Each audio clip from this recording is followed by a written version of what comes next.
Good afternoon. Good afternoon. I'm supposed to go live at 5:15, but I can't wait. So here I am.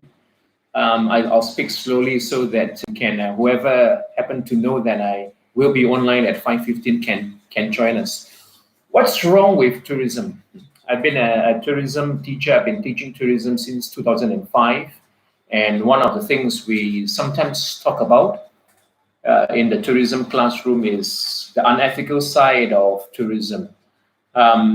What is wrong with the tourism industry? Why is it producing so much inconvenience and the ugly impacts on places and local people?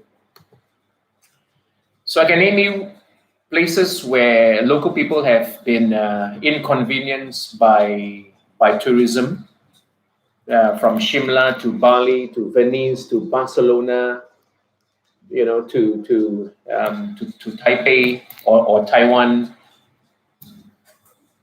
Part of the reason why I'm doing this live session is also to talk about my online sustainable tourism courses. I think you will find it very hard to find another online sustainable tourism course because it's very rare. Practically almost nobody has done it. So it's not every day, or it's not common to find online sustainable tourism courses. What's wrong with tourism?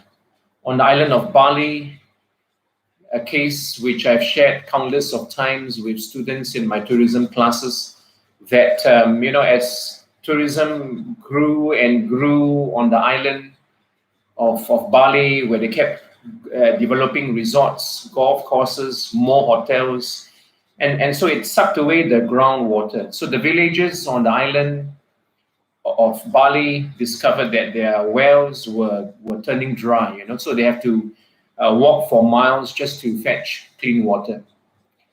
In Angkor Wat, Cambodia, the development or the construction of hotels not too far away from the area meant that 6, 7 years ago, there were serious discussions or talks that one fine day, in the not too distant future, the parts of the Angkor Wat may actually collapse. Yeah, so that's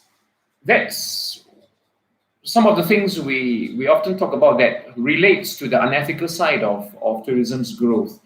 When tourism grows, it's not always wonderful.